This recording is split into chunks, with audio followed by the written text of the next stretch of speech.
আমাকে এখানে কেন নিয়ে এসেছেন সেটা বলুন, আর আপনার কাছেই রাখুন। তোরা রুক্ষভাবে বলে ওঠে। তুমি কি ভাবলে তুমি আমার কাছ থেকে আমার পাওয়ার কেড়ে নেবে আর আমি চুপচাপ তোমাকে যেতে দেব? এটা তো হতে পারে না। সেদিন শুধু মাত্র তোমার জন্য আমাকে নতুন প্ল্যানে সাজাতে হয়েছে, নিজেকে মৃত বানাতে হয়েছে। অনিতা ক্রোধে ফেটে পড়ে বলে ওঠেন। আমার জন্য আমি কি করেছি? তোরা প্রচন্ড অবাক হয়ে বলে ওঠে। হ্যাঁ হ্যাঁ, শুধু তোর জন্য। তোর জন্য আমি আজ সবার কাছে মৃত। অনিতা শর্মা থেকে আমাকে অনামিকা রয় হতে হয়েছে শুধুমাত্র তোর জন্য। সে ছোট্টবেলা থেকেই তুই আমার পথে বাধা হয়ে দাঁড়িয়েছিস। আমি সেই থেকে অপেক্ষায় ছিলাম আজ দিনটার জন্য, তোকে নিজের চোখের সামনে বন্দি অবস্থা দেখার জন্য। অনিতা প্রচন্ড ক্রোধে হিসিয়ে বলে ওঠে। তোরার মাথায় চট পাকিয়ে গেছে, প্রচন্ড অবাক হয়েছে সাথে। এই অনিতা কি বলতে চাইছে তার জন্য সে সবার কাছে মৃত সেজে আছে? সে তার পথের বাধা, কিন্তু কেন, কি এমন কারণ? তখন তার বয়স ছিল মাত্র 5 বছর তাহলে, আর সেদিনের ঘটনাটাও ছিল অন্য। সেই ঘটনার জন্য সে আজও সবার চোখে অপরাধী হয়ে আছে, কিন্তু এতে তার দোষটা কি কোথায় সে আজও জানে না। আর আজ এই মহিলা বলছে উনি তার জন্য মৃত হয়ে আছে সবার কাছে। তোরা এক দৃষ্টিতে অনিতার দিকে তাকিয়ে নিজের মনে ভেবে চলেছে, আমি আপনার পথের বাধা? আমার জন্য কেন আপনাকে মৃত হয়ে থাকতে হয়েছে? তোরা বলে ওঠে, কারণ তোর উপস্থিতি আমার সমস্ত প্ল্যানে ভেস্তে দিয়েছে। তোর জন্য সেদিন আমি তীরে গিয়ে তোরই ডুবিয়ে ফেলেছিলাম। তোর জন্য আমাকে প্ল্যান করে আবার মৃত সাজাতে হয়েছে। মনে পড়ে সেই রাতের কথা? অনিতা শর্মা বলে ওঠেন। অনিতার কথায় তোরার চোখ জ্বলে ওঠে। কি করে ভুলতে পারে তোরা সেই রাতের কথা, যে রাতের পরের দিন সকাল থেকে নেমে এসেছিল তার জন্য দুর্যোগ। সেখান থেকেই তো তার জীবনে অন্ধকার নেমে আসে। সে কি কোনোদিন ভুলতে পারে সে রাতকে? সাথে সাথে তোরার চোখের সামনে ভেসে আছে কিছু ভয়ঙ্কর নোংরা স্মৃতি। সেদিন ছোট্ট তাথই খুব আনন্দে ছিল। তারা একসাথে ঘুরতে যাচ্ছিল খান্ডালাতে। অনেকদিন পর তাথই তার ড্যাডের সাথে ঘুরতে যাচ্ছে, তাই সব থেকে বেশি খুশি ছিল সেই। কিন্তু তখন হয়তো ওই ছোট্ট মেয়েটা এটা জানতো না এটাই তার শেষ ট্রিট হবে তার ড্যাড আর মায়ের সাথে। সারাদিন মজা করে হোটেলে পৌঁছে ডিনার করার পর তার ড্যাডের একটা ফোন আসতেই তাড়াহুড়ো করে বেরিয়ে একটা কাজ আছে বলে। তাথইয়ের মা সারাদিনের টানাপোড়েনের জন্য শুয়ে ঘুমিয়ে পড়ে, কিন্তু ছোট তাথই তখনও তার আনন্দের রেশ কাটিয়ে উঠতে পারেনি। তার ক্লান্তি তখন ছুটি নিয়েছিল, তাই সে তার মা ঘুমিয়ে যেতেই গুটি গুটি পায়ে রুম থেকে বেরিয়ে যায়। তার দাদু পাশের রুমে আছে, তিনি অনেক আগেই শুয়ে গেছেন।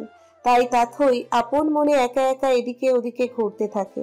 রাতের বেলা চারিদিকে আলোয় আলোয় সজ্জিত থাকার জন্য তার ভয়ের জায়গায় প্রচন্ড আনন্দ হতে থাকে। কিন্তু হঠাৎ হোটেল একদম শেষ প্রান্তে পৌঁছে তার কানে আসে তার ড্যাডের গলা। ছোট তাথই সেদিকেই অগ্রসর হয়। আওয়াজ ভেসে আসছিল কোণের এক রুম থেকে।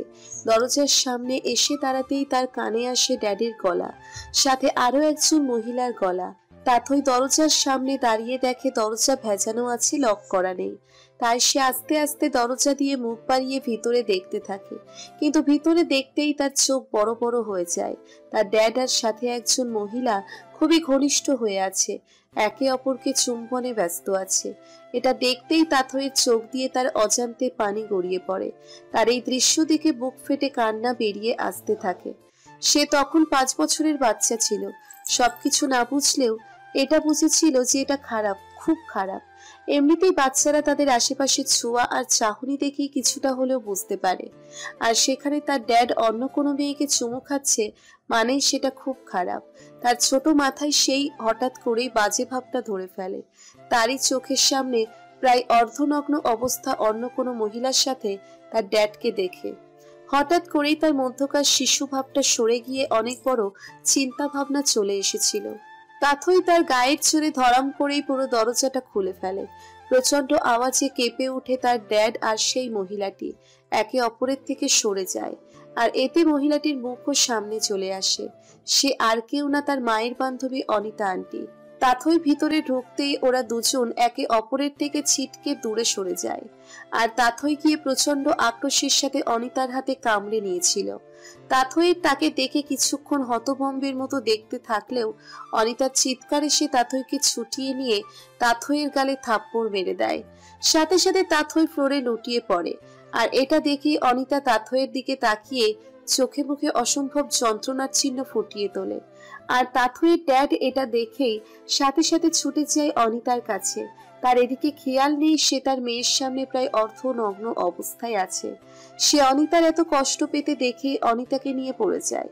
তাথই তার ড্যাডের কাছে থেকেই এমন থাপ্পড় খেয়ে আরো রেগে যায়। একে তো সে প্রথম থেকেই এই মহিলাকে সহ্য করতে পারে না। তাদের বাড়িতে যখনই আসতো সে দেখেছে তার ড্যাডের সাথে মিশে থাকতো, আর আজ তো সব সীমা পার করে দিয়েছে। এই মহিলা তার মায়ের জায়গা নিয়ে নিয়েছে ভেবেই তাথই রেগে উঠে দাঁড়িয়ে তার ড্যাডকে সরিয়ে দিয়ে জোরে ধাক্কা মেরে অনিতাকে নিচে ফেলে দেয়।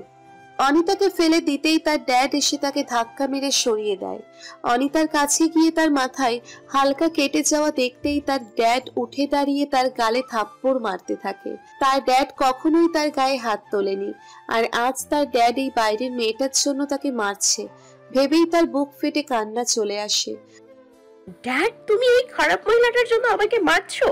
এই মহিলাটা তোমাকেও খারাপ বানিয়ে দিয়েছে। আমি তোমাকে ঘৃণা করি ড্যাড। মার খেতে খেতে ছোট তাথই কাঁদতে কাঁদতে বলে ওঠে, চুপ বেয়াদব মেয়ে, আজ আমি তোমাকে মেরেই ফেলবো। এত বড় সাহস, তুমি অনিতাকে ফেলে দাও? বলেই রাগে মারতে থাকে তার ড্যাড। বেবি, আমার খুব কষ্ট হচ্ছে বলেই ফুপিয়ে ফুপিয়ে কাঁদতে থাকে অনিতা। সাথে সাথে তাথইয়ের ড্যাড তাকে ধাক্কা মেরে ফ্লোরে ফেলে দিয়ে অনিতার দিকে ছুটে যায়। তার মেয়ের দিকে খেয়াল থাকে না। তাকে যে মেরে প্রায় আধমরা করে দিয়েছে সেদিকে তার খেয়াল নেই। সে মেতে আছে তার অনিতাকে নিয়ে। তাথই ঘৃণা ভরা চোখে তাদের দিকে একবার তাকিয়ে বিছানার দিকে তাকাতেই দেখে তার ড্যাডের ফোন পড়ে আছে। সে অনেক কষ্টে হাত বাড়িয়ে ফোন নিয়ে তার দাদুকে সব ঘটনা খুলে বলে দেয়। তাথইয়ের ড্যাড অনিতাকে নিয়ে পড়ে থাকায় সে খেয়াল করে না তাথইয়ের দিকে। তাথই তার ওই ছোট্ট শরীরে এত যন্ত্রণা সহ্য করতে না পেরে আস্তে আস্তে ওখানেই লুটিয়ে পড়ে। তারপর আর তার কিছু মনে নেই। সকাল হতে তার জ্ঞান ফেরে। চোখ খুলে তাকাতেই পাশে দাদুকে বসে থাকতে দেখে। দাদুকে কিছু বলার জন্য উঠতে নিলেই সপাটে তার গালে একটা থাপ্পড় পড়ে যায়। সে অবাক হয়ে পাশে তাকাতেই দেখে তার মা দাঁড়িয়ে। অবাক চোখে মাকে দেখতে থাকে। মায়ের এই ব্যবহার তার কাছে অন্যরকম মনে হয়। তার মা তাকে টেনে তুলে বসিয়ে আরো একটা থাপ্পড় মেরে দেয়। আরো মারতে নিলেই তার দাদুর হুঙ্কারে থেমে যায়। বাবা, আজ এই মেয়ের জন্য অনিতা আমাদের মাঝে নেই, আমাদের ছেড়ে চলে গেছে। এই মেয়ে একটা অভিশাপ হয়ে গেছে। তাথইয়ের মা চিৎকার করে বলে ওঠে, বৌমা, কিসব বলছো তুমি? তাথইয়ের দাদু রেগে বলে ওঠেন, ঠিক বলেছি বাবা, এই মেয়ের জন্য অনিতার মৃত্যু হয়েছে। আমি ভাবতেও পারছি না এই মেয়ে এই বয়সে এমন খুনি তৈরি হবে। ওকে জন্ম দিয়েই আমি ভুল করেছি। তাথই তার মায়ের এই ব্যবহারের পুরো পাথর হয়ে গেছে। তার কানে বেজে যাচ্ছে তার মায়ের কথাগুলো। তারপরেই সে জানতে পারে রাতে অনিতা হোটেল থেকে বেরিয়ে পাহাড় থেকে ঝাঁপ দিয়ে সুইসাইড করেছে। নিচে তার খণ্ড বিখণ্ড লাশ পাওয়া গেছে। এটা শুনতে তাথই পুরো জমে গেছিল।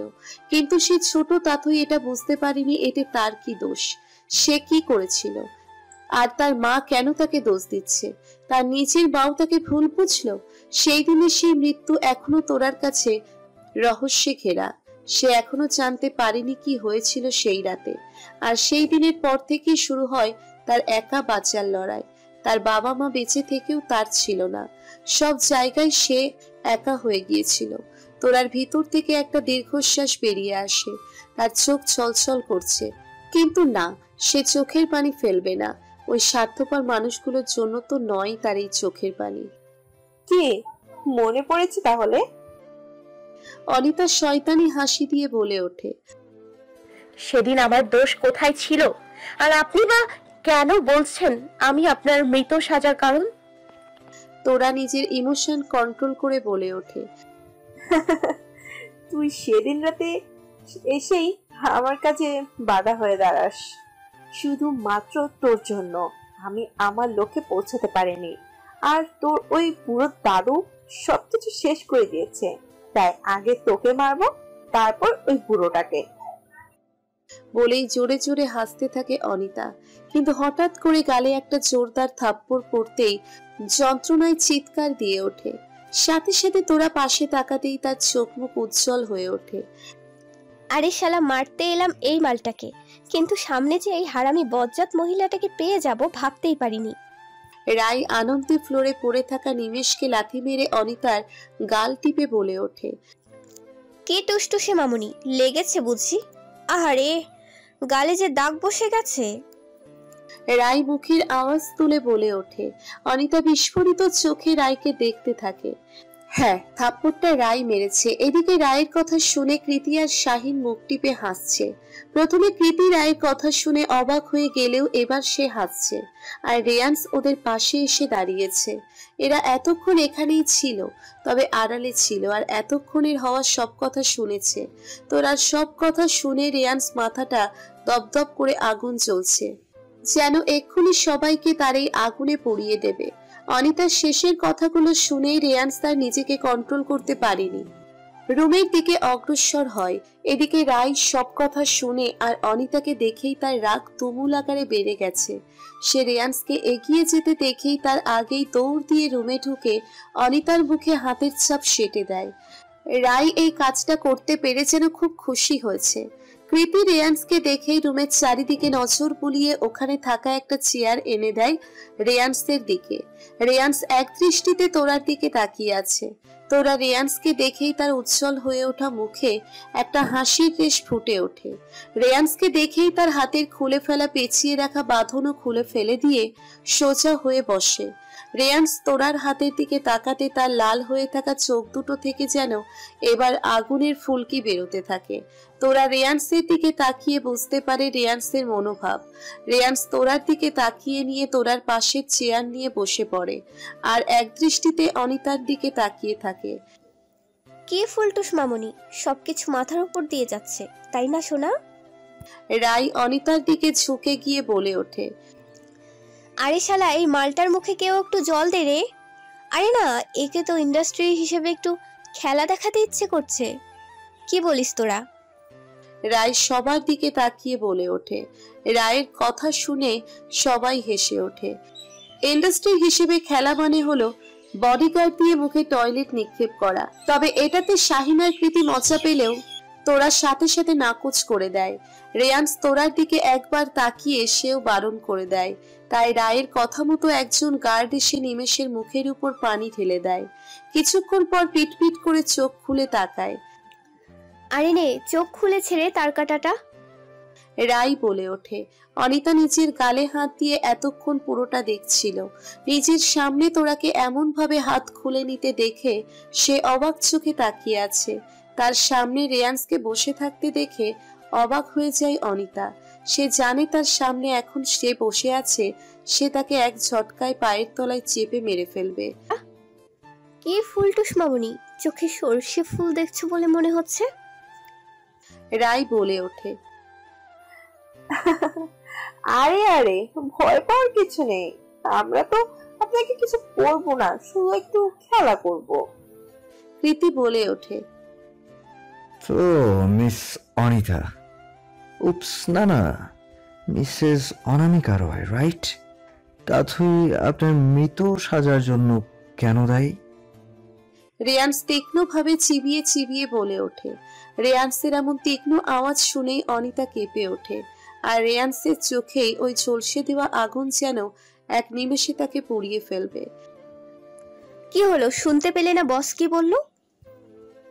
রায় অনিতার কাছে এসে মাথার চুল টেনে ধরে বলে ওঠে। রায়ের হাতের ভিতরে চুলের চাপ পড়ায় অনিতা মুখ দিয়ে মৃদু চিৎকার করে ওঠে।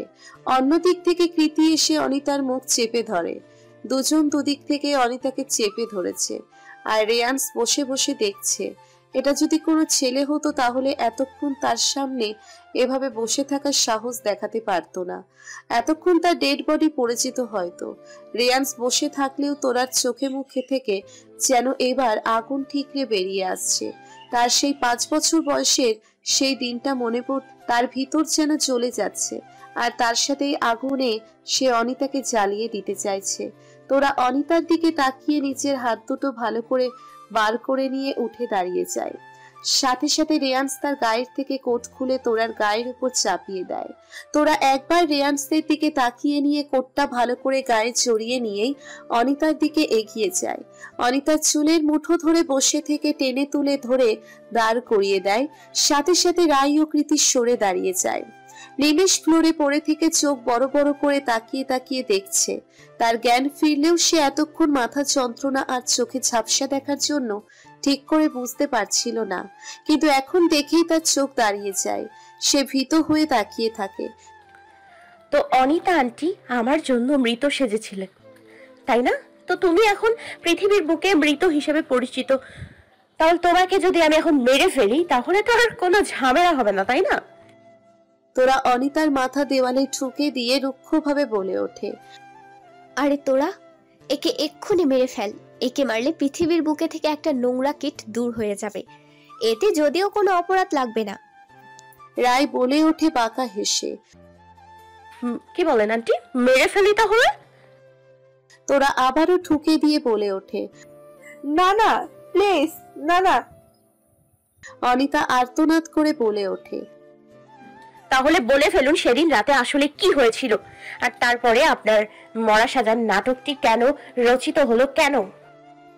তোরা অনিতাকে দেওয়ালে ছুড়ে দিয়ে চিৎকার করে বলে ওঠে। এই মুহূর্তে তোরাকে দেখতে খুব ভয়ঙ্কর লাগছে। তার ভিতরের এতদিনের জমে থাকা রাগটা আস্তে আস্তে আগুন হয়ে বেরিয়ে আসছে, আর সেটা আছড়ে পড়ছে অনিতার উপর। ইতিমধ্যেই অনিতার কপাল ফেটে গিয়ে রক্ত পড়তে শুরু করেছে, ঠোঁটের কোল কেটে গেছে। কি হলো, কথা কানে যায়নি? আরে তোরা শালা এই ফুলটুসি মালটাকে আরো একটু ডোজ দিতে হবে, তারপরে মুখ খুলবে। রাই বলে ওঠে, ওকে দিয়ে দে। তোরা বলে ওঠে, ওহো মামুনি, তোমাকে তো পুরো টমেটোর মতো চিপে চিপে রস বের করবো। আহারে, ছোটবেলা থেকে প্রচুর জ্বালিয়েছ। তখন তো মনে হতো তোমার উঁচু হিল ভেঙে তোমার কোমর ভেঙে দেই, কিন্তু বুঝতেই পারছো ছোট ছিলাম তাই পূরণ করতে পারিনি। কিন্তু আমার মনের ইচ্ছাটা দেখছি এখন পূরণ হতে চলেছে। আর তোমার মতো একজন মহিলাকে মারলে কোনো পাপ হবে না, বরং তোমাকে মারলে পাপ মোচন হবে। বলেই রাই দুমদুম করে মাথা ঠুকে দেয় অনিতার। কি এখন মুখ ফুটবে নাকি সেলাই করে দেব? এই কেউ সুচ নিয়ে আয় তোরে। রাই হেঁকে বলে ওঠে, বলছি। অনিতা হাঁপিয়ে উঠে বলে ওঠে। রাই অনিতাকে ছেড়ে দিয়ে তোরার পাশে এসে দাঁড়িয়ে যায়। শাহিন তার বসের পাশে দাঁড়িয়ে আছে, আর রেয়ান্স সে শুধু দেখে যাচ্ছে এই লেডি বাহিনীর কাজগুলো। সে নিজে অনিতাকে তো মারতে পারবে না, তাই সে শুধু বসে বসে দেখে যাচ্ছে। সে যদি মারতে পারতো তাহলে এতক্ষণ আর অনিতা কথা বলার অবস্থায় থাকতো না। সেদিন রাতে তুমি অজ্ঞান হয়ে যাওয়ার পর আমি তোমার ড্যাডকে তোমার বিরুদ্ধে ভুল বুঝিয়ে দেই, যাতে সে তোমাকে ঘৃণা করে। আর তোমার প্রথম থেকেই আমার প্রেমে পাগল ছিল, আর তার উপরে সেদিন রাতে তুমি হঠাৎ এসে আমাকে আক্রমণ করায় তোমার ড্যাড রেগে গিয়েছিল, আর তার উপরে আমি তোমাকে আরো বেশি মারার জন্য কষ্ট পাওয়ার নাটক করতে সে তোমাকে আরো মারে। এটুকু বলে অনিতা থেমে যায়। তারপর তোরা হুঙ্কার ছেড়ে বলে ওঠে, তুমি অজ্ঞান হয়ে যাওয়ার কিছুক্ষণ পর রুমে তোমার দাদু এসেছিল। আমাদের দুজনকে ওই অবস্থায় দেখে তিনি ঘৃণার চোখ ফিরিয়ে নেয়। তোমাকে ফ্লোরে পড়ে থাকতে দেখে ছুটতে গিয়ে বিছানায় শুয়ে দিয়ে তোমার ড্যাডকে থাপ্পড় মারে। তোমার কিন্তু কখনো তোমাকে নিয়ে চিন্তিত ছিল না। তোমার দাদু তোমার ড্যাডকে মেরে আমার সামনে দাঁড়িয়ে আমাকে থাপ্পড় মারে। তোমার ড্যাড আমাকে সরিয়ে নিতে গেলেই তাকেও মারে। তবে তুমি হয়তো জানো না, তোমার ড্যাড সাথে আমার বিয়ে হয়েছিল, তবে সেটা আমি নিজেই সবার কাছ থেকে গোপন রাখতে চেয়েছিলাম। কারণ তোমার লক্ষ্য ছিল মানান পরিবারের সম্পত্তি। তুমি তোমার বান্ধবীর পরিবারে মিত্র হয়ে ঢুকে তার সংসার নিজের করতে চেয়েছিলে। তাই তুমি মিস্টার মানানকে নিজের প্রেমের জালে ফাঁসিয়ে তার সমস্ত সম্পত্তি হাতিয়ে নিতে চেয়েছিলে। কিন্তু মাঝে বাধা হয়ে দাঁড়ায় তোরা, কারণ তোরার দাদু তোরা পৃথিবীতে আসার খুশিতে তার অর্ধেক সম্পত্তি তার নামে করে দেয়। সেটা তার জন্ম নেওয়ার আগেই। তাই তুমি প্ল্যান করে বিয়ে করে নিলে। কিন্তু আফসোস, তুমি তোমার প্ল্যান সফল করতে পারলে না, কারণ তোরার দাদু আগেই তোমাকে ধরে ফেলেছিল। তাই তুমি প্ল্যান সাজিয়ে তোরাকে তার বাবার কাছে খারাপ বানিয়ে দিলে। যদিও বা তার বাবার মনে তার জন্য একটুও ভালোবাসা বেঁচে ছিল, সেটিও তুমি ওই রাতে কেড়ে নিলে। তুমি চেয়েছিলে সেদিন তোরার বাবার কাছ থেকে পাওয়ার অফ অ্যাটর্নি নিয়ে সবকিছু হাসিল করতে, যেটা কিছুদিন আগেই তোরার দাদু তার ছেলেকে দিয়েছিল। কিন্তু সেখানেও বাধা হয়ে এসে দাঁড়ায় তোরা। আর সেই রাগ মেটাতে তুমি নাটক করে ওর বাবাকে দিয়ে মার খাওয়ালে। তুমি ভেবেছিলে শেষ মুহূর্তে নিয়ে নেবে, কিন্তু সেটা তোরার দাদু হতে দেয়নি। সেদিন তোরার বুদ্ধির জন্য আরো একবার হেরে গেলে। তোরার দাদু তার বাবাকে ত্যায্যপুত্র করার ভয় দেখিয়ে বের করে দিয়ে তোমাকে অপমান করে তোমার থেকে ডিভোর্স নিয়ে নিয়েছিল পুলিশের ভয় দেখিয়ে। আর তারপরেই তুমি তোমার বয়ফ্রেন্ডের সাথে মিলে তোমার শেষ চাল ছেলে দিলে, যার সাথে তুমি পালিয়ে যাওয়ার প্ল্যান করেছিলে তোরার বাবার কাছ থেকে সবকিছু নিয়ে। ছোট্ট একটা ভিডিও ক্লিপ ছেড়ে তোমার নাটক তৈরি করলে সুইসাইড করার। সেখানে তোমার মৃত্যুর পিছনে ইনডাইরেক্টলি তোরাকে ব্লেম করে গেলে। আর তার ফলে তোরা তার বাবা মার কাছে সারা জীবনের জন্য অপরাধী হয়ে গেল, তাই না? ব্রিলিয়ান্ট, সত্যি তারিফ করার মতো প্ল্যান বানিয়েছিলে। রেয়ান্স এক নিঃশ্বাসে হাততালি দিয়ে বলে ওঠে। রেয়ান্সের কথা শুনে তোরা অবাক হয়ে তাকিয়ে যায়। রেয়ান্সের কথা শুনে তোরা অবাক হয়ে তাকিয়ে আছে। তোরা অনিতার মুখভঙ্গি দেখে নিয়ে রেয়ান্সের মুখের দিকে তাকিয়ে থাকে। তার বলা প্রত্যেকটা কথা শুনে সে অবাক থেকে অবাকের সীমায় পৌঁছে গেছে। সে এত কিছু জানতো না। এগুলো সব তার কাছে অজানা ছিল। ওখানে থাকা রায়, কৃতি, শাহিন ও ঘৃণা ভরা চোখে তাকিয়ে আছে। নিমেষ সবকিছু শুনেই ঘৃণা নিয়ে তাকিয়ে থাকে। আর অনিতা শুধু রেয়ান্সের মুখের দিকে তাকিয়ে আছে। সে জানে তার সামনে এমন একটা মানুষ দাঁড়িয়ে আছে যে যা কিছু জানতে চায়। অনিতার মনে হচ্ছে তার ফাঁদে তোরা পা দেয়নি, বরং সে নিজেই ওদের পাতা ফাঁদে পা দিয়েছে। ছি, তোমাকে বিশ্বাস করে আমি ভুল করেছিলাম। তুমি আমার সাথে আমার বাবার জীবনটাও শেষ করে দিলে। তার মানে আমার মায়ের মৃত্যুর পিছনেও তোমার হাত আছে। নিমেষ প্রচন্ড রাগে বলে উঠল। আরে বাহ, তার কাটাটার দেখছি তার জোড়া রাখতে শুরু করেছে। রায় কটাক্ষ করে বলে ওঠে, তোমার মাকে এই মহিলা মারেনি, বরং তোমার বাবা আর ইনি মিলেই তোমার মাকে মেরেছে। আর একটা কথা কি জানো, এই অনিতারই বয়ফ্রেন্ড কিন্তু তোমার বাবা ছিল। রেয়ান্স বলে ওঠে। এটা শুনে আরেক প্রস্ত সবাই অবাক হয়ে গেল। তোরা রাগে ঘৃণা নিয়ে একবার অনিতাকে তো একবার নিমেষকে দেখতে থাকে। আর রায় তো মার মুখো হয়ে আছে, পারলে এখনই মেরে দেয়, শুধু শাহিন আটকে রেখেছে বলে। তোমাকে আমি এখানেই মেরে দিতাম, তোরাকে এখানে তুলে নিয়ে আসার অপরাধে। আমি আমার ওয়াইফের এক বিন্দু চোখের জল মেনে নিতে পারি না। আর সেখানে আজকে ওকে কতটা কষ্ট দিয়েছ, কিন্তু তোমাকে মেরে কোনো কাজ নেই, কারণ তুমি এর আগে থেকেই ধ্বজাভঙ্গ। রেয়ান্স দাঁতে দাঁত চেপে ধরে বলে ওঠে। ওয়াইফ? নিমেষ অবাক হয়ে বলে ওঠে, হ্যাঁ, তোরা আমার ওয়াইফ, মিসেস রেয়ান্স রাওয়াত।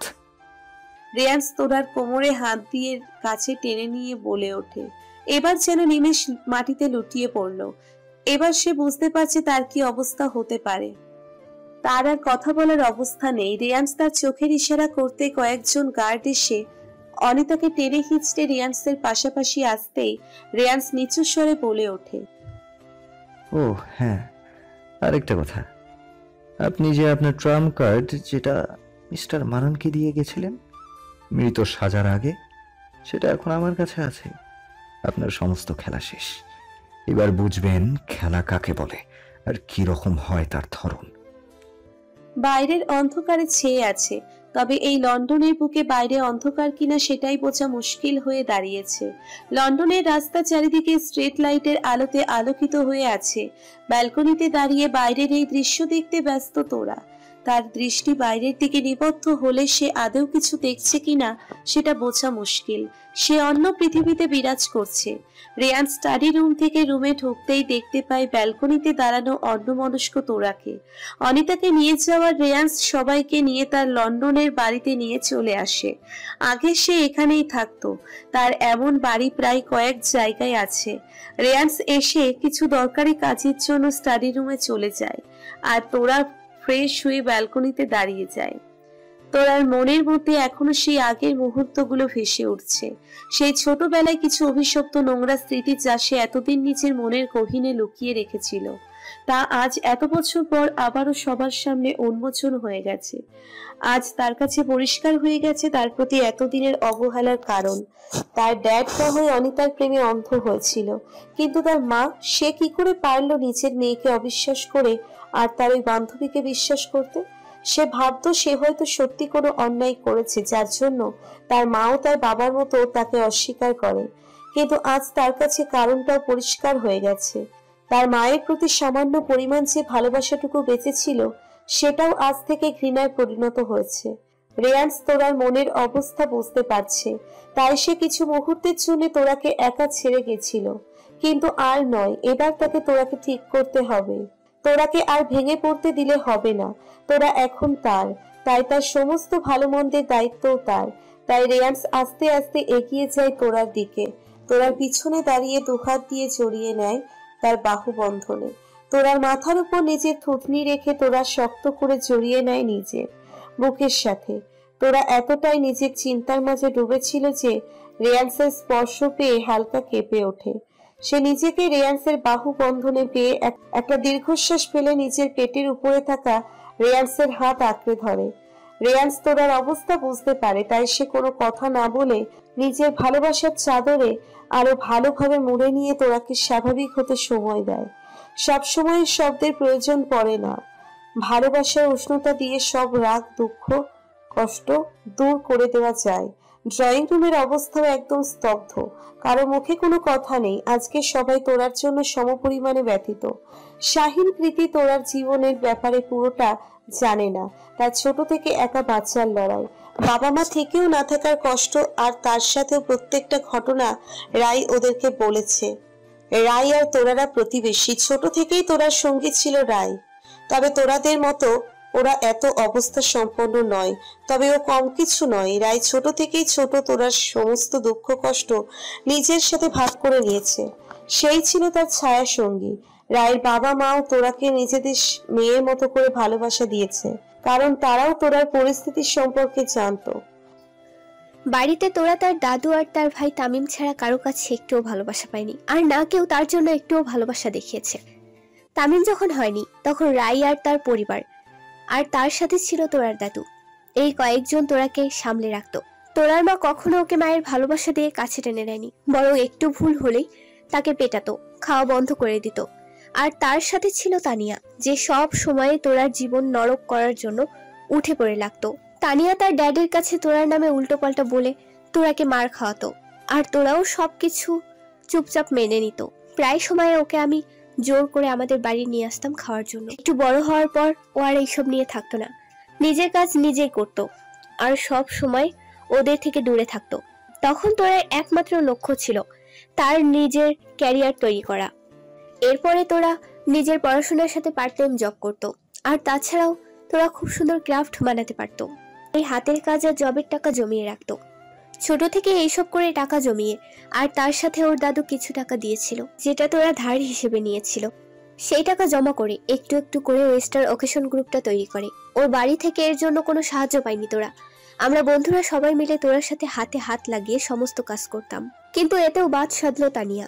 সে কৌশল করে বাড়িতে তার নিজের ফ্যাশন ডিজাইনার ও মডেলিং নিয়ে ক্যারিয়ার গড়ার কথা বলতেই সেটা এসে পড়ে তোরার ওপর। তখন তোরার লাস্ট ইয়ার চলছিল। তাকে পড়া ছেড়ে দেওয়ার জন্য রীতিমতো প্রেশার করা হয়। বাড়িতে সে ছেড়ে দিয়েছে বলেও সে পরীক্ষা দেয়, কিন্তু ক্যারিয়ার শুরু করতে পারে না। আর তারপরেই আসে অভি। তোরার সাথে বিয়ে দেওয়ার জন্য ফ্যামিলি থেকে ঠিক করে।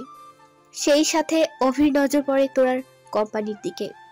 এটাতেও তানিয়ার হাত ছিল, কারণ সে ততদিনে অভিকে নিজের জালে ফাঁসিয়ে নিয়েছিল। বাড়িতে থেকে তোরার কোম্পানির সব দায়িত্ব অভিকে দেওয়ার জন্য বলা হয়। এতে প্রচুর অশান্তিও হয়েছিল, যেহেতু তোরার সাথে বিয়ে হচ্ছে সেইভাবে। আর বাড়ির জন্য কোম্পানি অভিকে হ্যান্ড ওভার করে। কোম্পানিতে আমাদের যতগুলো ফ্রেন্ড ছিল তাদের প্রায় সবাইকে বের করে দিয়েছিল, এটা যদিও তোরা জানে না। আর তারপরেই পায় ধোকা। এরপরে খবর তো তোমরা নিশ্চয়ই জানো। রায় বলে ওঠে। রায়ের বলা কথাগুলো শুনে শাহিন আর তারা পুরো স্তব্ধ হয়ে গেছে। কোনো পরিবার এমনও হতে পারে বলে তাদের জানা নেই। নিজের মা বাবা হলেও কি করে পারে নিজের মেয়ের সাথে এমনই করতে। তোরার কষ্টটা উপলব্ধি করে কৃতি আর শাহিন চুপ হয়ে যায়। আর এতক্ষণ থেকে ছোটবেলার স্মৃতি হাতড়াতে গিয়ে রায়ের চোখ থেকেও পানির বিন্দু বিন্দু গড়িয়ে পড়ছে। সেই একমাত্র যে তোরার এই কষ্টের জীবন। ব্যালকনিতে একে অপরের বাহুবন্ধনে থাকতে থাকতে কতক্ষণ যে সময় পার হয়ে গেছে তাদের সেদিকে কোনো খেয়াল নেই। হালকা হালকা ঠান্ডা অনুভূতি হতে রেয়ান্স তোরাকে কোলে নিয়ে রুমে চলে আসে। রুমের আলো আধারির মধ্যে তোরার মুখের দিকে তাকাতেই রেয়ান্স মুগ্ধ হয়ে তাকিয়ে থাকে তোরার দিকে। তোরা রেয়ান্স মুখের দিকে তাকিয়ে রেয়ান্সের চোখের দিকে তাকাতেই কেঁপে ওঠে, কারণ রেয়ান্সের চোখের ভাষা পড়তে তোরার কোনো অসুবিধে হয় না। তোরা মাথা নিচু করে নিতেই রেয়ান্স তোরার মুখকে দুহাতে তুলে নিয়ে কিছুক্ষণ তাকিয়ে থাকার পর কপালে উষ্ণ স্পর্শ বুলিয়ে দেয়। তারপর আস্তে আস্তে নেমে আসে তোরার ক্রন্দনরত ঠোঁটের উপরে। তোরা ঠোঁটের মাঝে নিজের জায়গা করে নেয়। তোরা রেয়ান্সের মাথার চুল আঁকড়ে ধরে একদমে রেয়ান্সের সাথে মিশে যায়। শুষে নিতে থাকে একে অপরের অধর সুধা। নেশাগ্রস্তের মতো পুরো জোশের সাথে একে অপরের ঠোঁটের মধ্যে ডুবে যায়। গভীর থেকে গভীর হতে থাকে জিভের স্পর্শ। দুজনের শ্বাস আটকে আসলে রেয়ান্স তোরার ঠোঁট ছেড়ে গলায় মুখ ডুবিয়ে দেয়। আলতো আলতো করে ঠোঁটের স্পর্শ বুলিয়ে দিতে থাকে, সাথে মাঝে মাঝে বাইট বসাতে থাকে। ঘাড় থেকে গলায় প্রতিটি অংশে লিক করতে থাকে। তোরা রেয়ান্সের প্রতিটি স্পর্শে কেঁপে কেঁপে উঠতে থাকে। রেয়ান্স শার্ট খামচে ধরে। রেয়ান্স তোরার শার্টের উপরের বাটন খুলে কাঁধের থেকে কিছুটা নামিয়ে দেয়। প্রতিটা অংশে বুলিয়ে দিতে থাকে তার ঠোঁটের স্পর্শ। তোরার হাত ততক্ষণে রেয়ান্সের শার্টের বাটনে এসে থেমে যায়। তোরা আস্তে আস্তে রেয়ান্সের শার্ট খুলে শরীর থেকে আলাদা করে দেয়। দুজন দুজনের দিকে তাকিয়ে দেখে। দুজনের চোখে নেশা। রেয়ান্স তোরার চোখের দিকে তাকিয়ে এক এক করে তোরার শার্টের বাটন খুলে গায়ের থেকে খুলে নামিয়ে দেয়। তোরাকে আলতো ধাক্কা দিয়ে বিছানায় ফেলে দেয়। রেয়ান্স তোরার পা নিচের হাতে তুলে নিয়ে নিচের ঠোঁট ছুঁয়ে দিতে থাকে। তোরা সরিয়ে নিতে চাইলেও পারে না। ঠোঁটের স্পর্শ ভরিয়ে দিতে দিতে উপরের দিকে উঠে আসে। তোরার উপরে উঠে আসে তোরার কপাল থেকে শুরু করে পুরো মুখ জুড়ে তার ঠোঁটের স্পর্শ বলিয়ে দিতে থাকে। গলা থেকে নেমে বিভীষিকায় মুখ ডুবিয়ে দেয়। আস্তে আস্তে দুজন একে অপরের মাঝে ডুবে যায়, ভেসে যায় একে অপরের ভালোবাসার সমুদ্রে, মরে নেয় একে অপরের ভালোবাসার চাদরে। তোরা ইন্টারন্যাশনাল টপ মডেল হওয়ার পর থেকে লন্ডনেই একের পর এক ইভেন্ট শো করতে থাকে।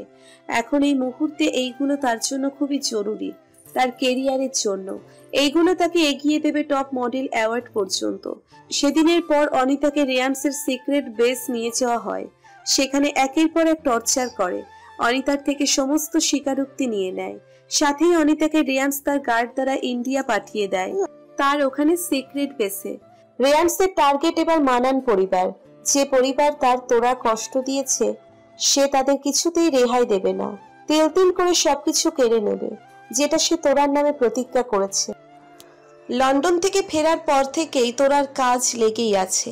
এই সময়ে কোনো ছুটি নিলে চলবে না, এটাই তার উঁচুতে পৌঁছানোর রাস্তা এক অংশ মাত্র। এখন সে ইন্টারন্যাশনাল টপ মডেলের স্থান পেয়েছে, তবে তাকে ইন্টারন্যাশনাল নাম্বার 1 মডেল হিসেবে নিজেকে গড়ে তুলতে হবে। এমনিতেও তাদের বিয়ের অ্যানাউন্সের আর বেশি বাকি নেই, প্রায় 1.5 মাস মতো সময় আছে। আর তার উপর সামনেই ইন্টারন্যাশনাল অ্যাওয়ার্ড শো 1 মাস পরেই, যেখানে তার লক্ষ্য একটাই, ইন্টারন্যাশনাল নাম্বার 1 টপ মডেলের অ্যাওয়ার্ড হাসিল করা। আর তারপরেই তাদের বিয়ের অ্যানাউন্স করা। তাই লন্ডন থেকে ফিরে সে তার লক্ষ্যে পৌঁছানোর জন্য কাজে লেগে আছে। রেয়ান্স তো তার কাজে ব্যস্ত, তারও অনেক কাজ পড়ে আছে। সে প্রায় 15 দিন মতো তোরার সাথেই লন্ডনে ছিল, তাই তার কাজ পড়ে আছে। যদি সে ওখান থেকে তার অফিসের কাজ করেছে আর সেই সাথে লন্ডনের অফিসেও কাজ দেখেছে। এগুলো ছাড়াও তার অনেক কাজ যেগুলো তাকে আগে করতে হবে। তার অফিসের কাজ ঢিলে হলেও কোনো চাপ নেই, কিন্তু এই কাজগুলো তো তাকে করতেই হবে। এগুলোর সাথে যে তোরা জুড়ে আছে, এমনিতেও তার অনেক হিসেব বাকি আছে। তার তোরাকে যারা কষ্ট দিয়েছে তাদেরকে তিল তিল করে কষ্টে দেখতে চায়। তার জন্য যা করতে হয় সে কোনো পিছুপা হবে না। মুম্বাই ফিরেই আগে তার সিক্রেট বেসে গিয়ে অনিতা শর্মার সাথে দেখা করে এসেছে, সাথে আরেক ডোজ ক্লাসও নিয়েছে। তবে সে নিজে নয়, অন্য ফিমেল গার্ড দিয়ে। রেয়ান্স এই মুহূর্তে অফিসের কাজ করছে। তার সময়ে টেবিলের উপর সারি সারি ফাইল রাখা আছে। এগুলোতে তার সাইন করতে হবে, সাথে কিছু ডকুমেন্টও তাকে দেখতে হবে। তার এই মুহূর্তে নিঃশ্বাস নেওয়ারও সময় নেই। এইসবের মাঝে শাহিন কেবিনে এসে ঢোকে, কিন্তু রেয়ান্স নিজের কাজে ব্যস্ত থাকার জন্য সে চুপচাপ দাঁড়িয়ে থাকে, কারণ কাজের সময় তাকে ডিস্টার্ব করলে তার আর রক্ষা নেই রেয়ান্সের হাত থেকে, তাই চুপ করে আছে। দাঁড়িয়ে আছো কেন? কি বলতে এসেছিলে বলে ফেলো।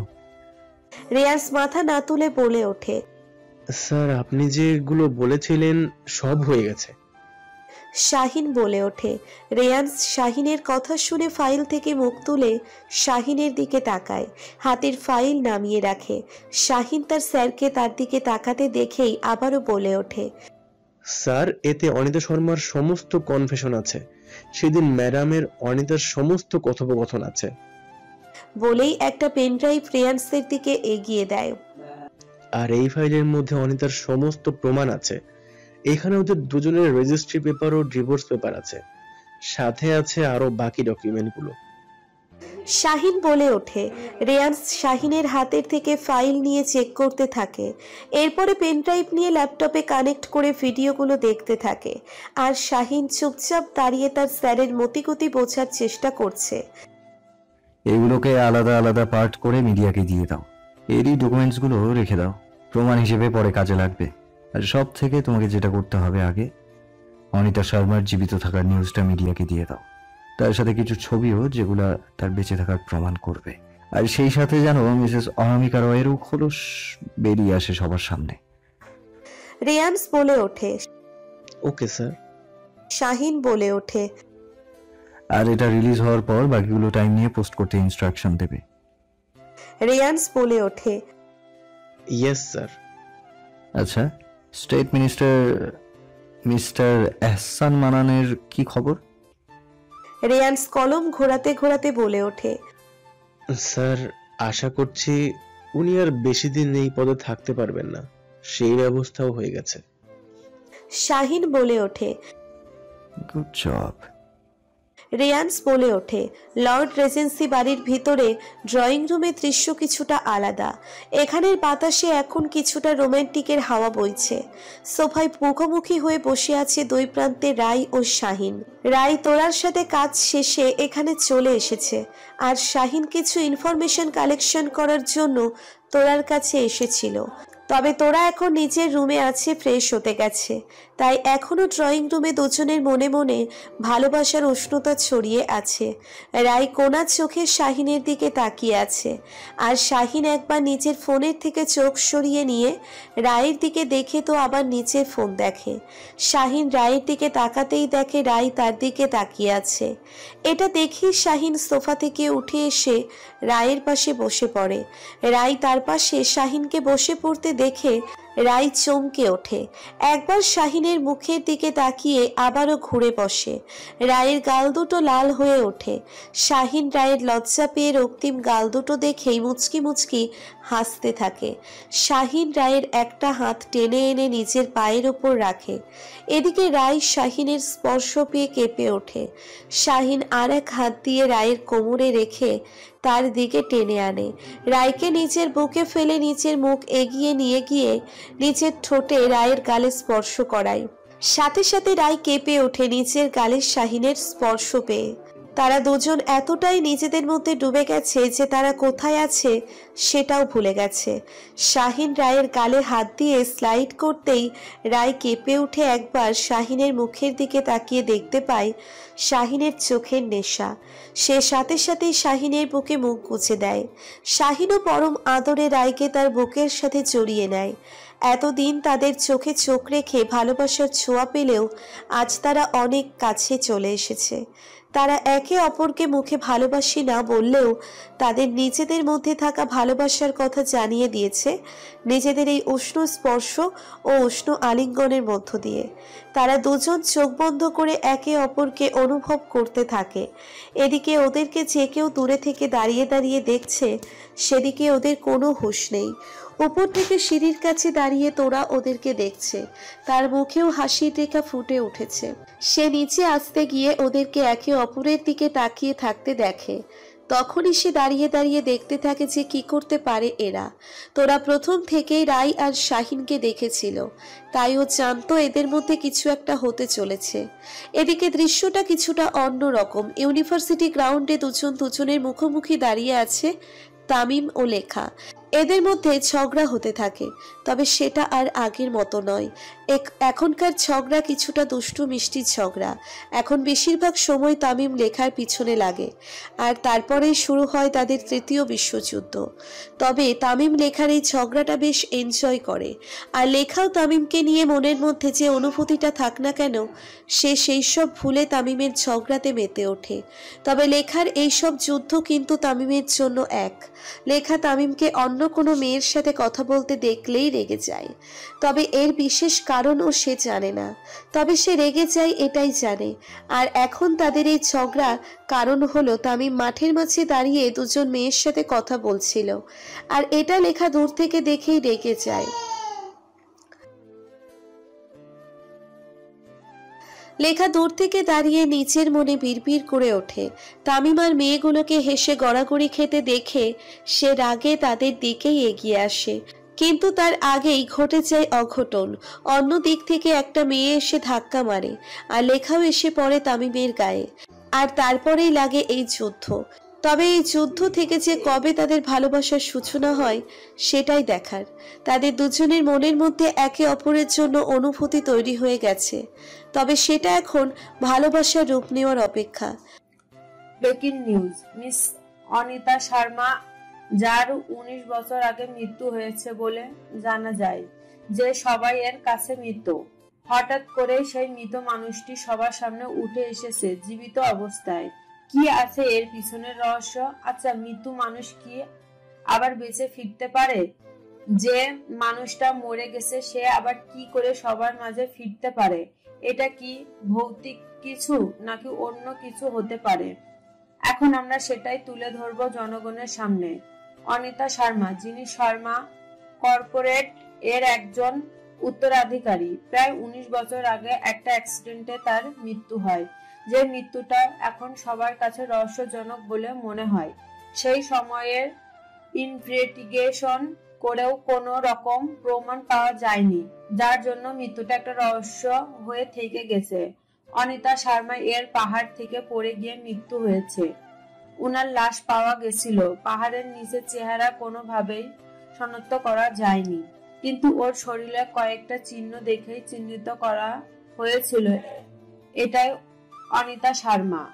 এই সময় এখানে উপস্থিত ছিলেন তার বান্ধবী মিসেস নিকিতা মানান ও এখন তার স্টেট মিনিস্টার এহসান মানান ও তার পরিবার। ওখানে ওদেরকে দেখা গিয়েছিল। আর আগেও খবর সূত্রে জানা গিয়েছে যে মিস অনিতা শর্মা এর সাথে মানান পরিবারের একটা সম্পর্ক আছে, বিশেষ করে এহসান মানান এর সাথে, কিন্তু এর কোনো সৎ উত্তর পাওয়া যায়নি। পুলিশ অফিসাররা কোনো রকম প্রমাণ না পাওয়ার তখন কেস ক্লোজ করে দেয়, কিন্তু এই কেসটা আবার রিওপেন করা হয়েছে, আর তার সাথে উঠে এসেছে কিছু তথ্য। মিস অনিতা শর্মা, যিনি মারা গেছিলেন বলে জানা যায়, তিনি আসলে মারা যাননি, বেঁচে আছেন, এবং এখন তিনি মিসেস অনামিকা রয় নামে পরিচিত। ওসিয়ান স্টার গ্রুপ একজন শেয়ার হোল্ডার। মরা মানুষ কি কখনো ফিরে আসতে পারে? কিন্তু মিস অনিতা শর্মা ফিরে এসেছেন, কারণ তিনি মারা যাননি, শুধু মরার অভিনয় করেছিলেন। কি অবাক হচ্ছেন তো সবাই? আসলে এটা অবাক হওয়ার মতোই খবর। তবে ওর সাথে অতপ্রত ভাবে জড়িয়ে আছে মানান পরিবার। মিসেস অনামিকা রয় ও মিসেস অনিতা শর্মার 19 বছর আগের ছবি ও তারপর থেকে একে একে তার ছবি এখানে দেওয়া হলো। এবার আপনারা নিজেরাই বুঝতে পারছেন নিশ্চয়, কিন্তু একটা ঘাপলা কেস আছে। অবশ্যই এই কেস এর সাথে জড়িয়ে আছে মানান পরিবার। মিস অনিতা শর্মা তার নকল মৃত্যুর আগে সমাজের কাছে তিনি ছিলেন একজন সিঙ্গেল ওমেন, কিন্তু তাদের কাছে তথ্য থেকে জানা যায় তিনি বিবাহিত এবং ডিভোর্সি। তিনি তার এই ছল কৌশল ছিল ছোট একটা 5 বছরের শিশুর কাছ থেকে তার বাবা এবং মাকে আলাদা করে দিয়েছেন। আর সেই বাচ্চা মেয়েটি হলো তাথই মানান। সব থেকে ইন্টারেস্টিং হলো অনিমা শর্মা এর সাথে বিয়ে হয়েছিল এহসান মানানের গোপনে। তার দরকার ছিল মানান পরিবারের প্রপার্টি, তাই সেই কৌশলে নিজের বয়ফ্রেন্ড এর সাথে মিশে এহসান মানানকে তার প্রেমের জালে ফাঁসিয়ে বিয়ে করে আর তাদেরকে একত্রে ঘনিষ্ঠ অবস্থায় দেখে নেন তাথই। আর তার থেকেই ঝামেলা শুরু হয়েছিল। সেই সম্পত্তির জন্য সে এহসানকে বিয়ে করেছিলেন, সেটা সফল হয়নি, বরং উল্টো ফলে গিয়েছিল। আর সেজন্যই তারপরের অভিনেতৃত্ব হয় অনিতা শর্মা এর মৃত্যুর কাহিনী। আপনাদের সবার সামনে তুলে ধরা হলো কিছু ভিডিও, কিছু ডকুমেন্ট, কিছু ছবি, যেগুলো দ্বারা স্পষ্ট হয়ে যাবে সব কনফিউশন। এই ভিডিওতে অনিতা শর্মা নিজেই তার সমস্ত দোষ স্বীকার করে নিচ্ছে। আর নেক্সট এর ভিডিওটার মধ্যে আমরা দেখতে পাচ্ছি একটা মেয়েকে চেয়ারে বেঁধে রাখা হয়েছে আর তার সামনে দাঁড়িয়ে আছে মিস অনিতা শর্মা। এখন আমরা স্পষ্ট দেখতে পাচ্ছি মেয়েটার চেহারা। কি অবাক হচ্ছেন? হ্যাঁ, এখনকার টপ মডেল তোরা দেওয়ান কে দেখা যাচ্ছে। তিনি এই কয়েকদিন আগেই লন্ডন একটা ইভেন্ট শোতে ইন্টারন্যাশনাল টপ মডেল হিসেবে চিহ্নিত হয়েছেন। আর এটা সেই দিনের ভিডিও। এখানে টাইম ও ডেট দেওয়া আছে, কিন্তু প্রশ্ন একটাই, তোরা দেওয়ানের সাথে অনিতা শর্মার কি শত্রুতা? আসলেই আমরা যাকে তোরা দেওয়ান হিসেবে চিনি তার আসল পরিচয় হলো তাথই মানান, যাকে এক সময়কার মুম্বাই এর টপ মডেল ও তাথইয়ের বোন তানিয়া মানান মেরে ফেলেছিলেন। কিন্তু তখন তিনি উপরওয়ালার ইচ্ছে বেঁচে যান, কিন্তু তার মুখের অর্থভাগ নষ্ট হয়ে যায়। তিনি লন্ডন থেকে প্লাস্টিক সার্জারি করিয়া আবার নিজের মুখ ফিরিয়ে পান, তবে তার কপালে জরুলটা সরে যান। একটা ভিন্ন লুক নিয়ে তিনি আবারও ফিরে আসেন মুম্বাই এবং নিজেকে প্রমাণ করেন। কিন্তু এখানেও শেষ নয়। এই মেয়েটা ছোট থেকে মা বাবা থাকা সত্ত্বেও একা বড় হয়েছে, তারপরেও তার কাছ থেকে সবকিছু কেড়ে নেওয়া হয়েছিল। তার সেই রুদ্র রূপ নিয়ে এসেছেন যাতে তার উপর হওয়া সমস্ত অন্যায়ের উপর থেকে পর্দা সরাতে পারেন। কিন্তু মিস অনিতা তোরাকে দেখার পর তার পরিকল্পনা ভাটা পড়ে যাওয়ার ক্ষোভ নিয়ে লন্ডন ইভেন্ট শো এর পর তুলে নিয়ে গিয়ে মেরে ফেলতে চেয়েছিলেন। এখানেই রয়েছে তার সমস্ত প্রমাণ। মানান পরিবার টিভিতে এতক্ষণ বসে নিউজ দেখছিল, যেখানে উপস্থিত মিস্টার এহসান মানান, মিসেস নিকিতা মানান ও তোরার দাদু, বোন ও তামিম উপস্থিত ছিল। টিভির চলতে থাকা নিউজ দেখে মিস্টার এহসান মানানের হাত থেকে রিমোট পড়ে যায়। পুরো রুম জুড়ে নিস্তব্ধতায় ভরে যায়। কারোর মুখে কোনো কথা নেই, সব স্তব্ধ হয়ে গেছে খবর দেখে। এখানে বসে থাকা তোরার দাদু একমাত্র সবকিছু জানতেন, আর তোরার বাবা মা তারা তো নিজেদের ভ্রম নিয়ে কাটিয়ে দিয়েছেন এতদিন। কিন্তু এখন চোখের সামনে সবকিছু আসতেই তারা দুজন পাথরে পরিণত হয়ে যায়। আর তামিমও তাহা সবকিছু দেখে স্তব্ধ হয়ে গেছে। তারা এইসবের কিছু জানতো না। এতদিন পরে তাদের কাছে পরিষ্কার হয়ে যায় তাদের দিভাইয়ের উপর অবহেলার কারণ। তাদের দিভাই কষ্টগুলোকে অনুভব করেই দুজনের চোখ দিয়ে পানি গড়িয়ে পড়ছে। তামিম ছোট্ট থেকেই তার দিভাইয়ের আদরের ছিল। সে তার দিভাইকে খুব ভালোবাসতো, কিন্তু তাহা সে ছোট থেকেই নিজের মতো করে বড় হয়েছে। সে কখনোই তোরার কোনো ব্যাপারে মাথা দেয়নি, কিন্তু এখন সবকিছু জানার পর থেকেই তার কষ্ট হচ্ছে তার দিয়ের জন্য। এহসান মানান পাথরের মতো বসে আছে। এক সময় তিনি যাকে ভালোবেসেছিলেন সেই তাকে ধোঁকা দিয়েছে। তাদের সম্পর্কে সবকিছু ছিল মিথ্যা, যার জন্য এখনো তার মনের এক কোণে ভালোবাসা জমে আছে। সেই কিনা তাকে নিয়ে খেলা করলো শুধু সম্পত্তির জন্য। তার কাছ থেকে কেড়ে নিল তার মেয়েকে। তার চোখের সামনে এত বছর পর ভেসে ওঠে সেই দিনের দৃশ্য, যখন তার ছোট্ট তাথই রক্তাক্ত হয়ে ফ্লোরে পড়েছিল। কিন্তু তিনি তখন শুধু অনিতাকে নিয়ে মেতেছিল, তার মেয়ের দিকে নজর দেয়নি। যে মেয়ের জন্য তিনি পাগল ছিলেন, যার জন্য নিজের স্ত্রীকে ধোঁকা দিতেও বাঁধেনি, নিজের মেয়েকে মেরে ফেলতেও হাত কাঁপেনি, সেই অনিতা তাকে নিয়ে গেম খেলেছে। তিনি ওই মেয়েটার জন্য এতদিন পর্যন্ত নিজের মেয়েকেও অবহেলা করে গেছে, কত অপমান করেছে। এগুলো মনে পড়তে এহসান মানান অনুতাপে ভেঙে পড়ে। তোরার মা মিসেস নিকিতা নিজের দোষে নিজের মেয়েকে হারিয়েছে। সে তার নিজের রক্ত নিজের মেয়েকে ছেড়ে তার বান্ধবীকে বিশ্বাস করে গেছে এতদিন। তার শিশু বাচ্চাটাকে দিনের পর দিন অবহেলা করে গেছে। আজ সেই বান্ধবীর মুখোশ খুলে যেতেই এখন নিজেকেই ধিক্কার জানাতে ইচ্ছে করছে তার। আর তার স্বামী যাকে সে এত বিশ্বাস করলো, সেই কিনা তাকে ধোঁকা দিল। তার মেয়ে তার জন্য লড়াই করে রক্তাক্ত হলো, আর সেই কিনা তার মেয়েকে দূরে সরিয়ে রাখলো এত বছর। কিন্তু তার স্বামী এটা কি করে করতে পারলো? তার সাথে কি করে, আর সেই বা কি করে তার মেয়েকে কি অবিশ্বাস করতে পারলো? এগুলো মনে হতেই চিৎকার করে কেঁদে ওঠে।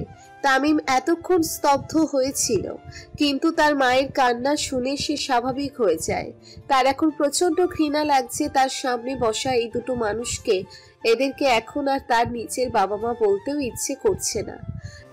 ছি, তোমাদের কি আমার নিজের বাবা মা ভাবতেই আমার গা গুলি আসছে ঘৃণাতে। তোমরা বাবা মা নামের কলঙ্ক। তোমাদের মতো কিছু বাবা মাদের জন্য আজ পুরো সমাজ দূষিত হয়ে আছে, যারা শুধু নিজেদের স্বার্থ বোঝে আর কিছু নয়। কি করে পারলে তোমরা আমার দিয়ের সাথে এমন করতে? তুমি তো নিজের বাবা ছিলে না আমার দিয়ের, তারপরেও কি করে আমার দিকে ওইরকম নৃশংসভাবে মারতে পারলে? কি করে? এখন আমার নিজের উপর ঘৃণা আসছে, এটা ভেবে যে তোমাদের রক্ত আমার গায়ে বইছে বলে। তামিম প্রচন্ড ঘৃণা ও ক্রোধে বলে ওঠে, আর মা, তুমি কি করে পারলে তোমার ছোট মেয়েটাকে কষ্ট দিতে? তোমার একবারও বুকে বাঁধলো না, একটু কষ্ট হলো না? এতটা পাষাণ তুমি তো নিজে ওকে 10 মাস পেটে রেখেছিলে, তুমি ওকে জন্ম দিয়েছিলে, তাহলে কি করে ওকে এতটা কষ্ট দিতে পারলে? উত্তর দাও। আমার দিকে এতটা অমানবিক অত্যাচার কেন করলে তোমরা? তোমার নিজের রক্ত নিজের মেয়েকে বিশ্বাস করতে পারলে না? একটা বাইরের মেয়ে ছেলের কথা বিশ্বাস করে নিলে, যে কিনা তোমার ঘর ভেঙেছিল। আরে আমার দি তো তোমার জন্য সেদিন অত লড়াই করেছিল, তখন কি একবার আমার দিয়ে রক্তাক্ত মুখের কথা পড়ে পড়েনি? একটু কি দয়া হয়নি? ও তো তোমার মেয়ে ছিল। কি করে পারলে এতটা নিষ্ঠুর হতে? ঘৃণা করি তোমাকে নিজের মা বলতে আমার ঘৃণা লাগছে। জন্ম দিলে কিন্তু মা হওয়া যায় না, মায়ের কর্তব্য কিন্তু কিছু কম নয়। তাই তুমি আমাদের মা হওয়ার যোগ্য নও। ঘৃণা করি তোমাদের। আমি কিছুতে এখানে থাকবো না। যেখানে আমার দিয়ের সাথে এতটা অমানবিক আচরণ করা হচ্ছে, সেখানে আমি কিছুতেই থাকতে পারবো না, কিছুতেই না। তামিম চিৎকার করে বলে ওঠে। এতক্ষণ তামিম তার বাবা মায়ের উপর চিৎকার করলেও তার গলা ভেঙে আসছিল তার দিয়ের জন্য কষ্টে। তার চোখ দিয়ে অবিরাম পানি গড়িয়ে পড়েছিল। তামিমের কথায় তোরার মা আরো জোরে জোরে চিৎকার করে কেঁদে ওঠে। তার এই কান্নার মধ্য দিয়ে হাহাকার ছাড়া কিছু খুঁজে পাওয়া যাচ্ছে না। আজ সে নিজের কাছে তার শাস্তি পেয়ে গেছে, তবে এটা তো কিছুই না, এখনো অনেক বাকি। এহসান মানান আর কিছু বলার মতো অবস্থায় নেই। তার চোখ থেকেও পানির ধারা বয়ে চলেছে। তামিমের কথাগুলো তার বুকে এসে লেগেছে। তামিম সব সত্যি কথাই বলেছে, তার কথার মধ্যে কোনো ভুল নেই, সব একদম ঠিক ছিল। তামিম উপর থেকে তার ব্যাগ গুছিয়ে নিয়ে নিচে নেমে আসে। তার বাবা মায়ের দিকে একবার তাকিয়ে নিয়ে বেরিয়ে যেতে লাগে। দাঁড়া দাদু ভাই, আমিও যাবো তোর সাথে। আমি এতদিন ছিলাম আমার দিদি ভাইয়ের জন্য, কিন্তু আমার দিদি ভাই যখন এখানে নেই, তাই আমিও এখানে পাপীদের মাঝে থাকবো না। নিয়ে চল আমাকে আমার সেই দিদি ভাইয়ের কাছে। তোরার দাদু বলে ওঠে, ভাইয়া আমিও যাব। পেছন থেকে তাহাও বলে ওঠে কাঁদতে কাঁদতে। তামিম এক পলক তার এই বোনকে দেখে যে সব সময়ে নিশ্চুপ হয়েছিল, আজ সে কাঁদছে। তামিম কিছু না বলেই ইশারায় আসতে বলে বেরিয়ে যেতে থাকে। তামিম আমার মেয়ে কোথায় আছে? আমিও যাব তার কাছে।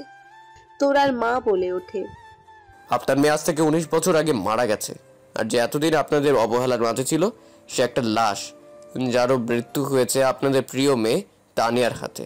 এখন সে শুধুমাত্র আমার দিভাই তোরা দেওয়ান, আপনাদের কেউ নয়। তামিম দৃঢ় অথচ শান্তভাবে বলে উঠে বেরিয়ে যায়। তামিম বেরিয়ে যেতেই তোরার মা হাঁটু ভেঙে বসে কান্নায় ভেঙে পড়ে, আর এহসান মানানো পাথরের মতো বসে থাকে।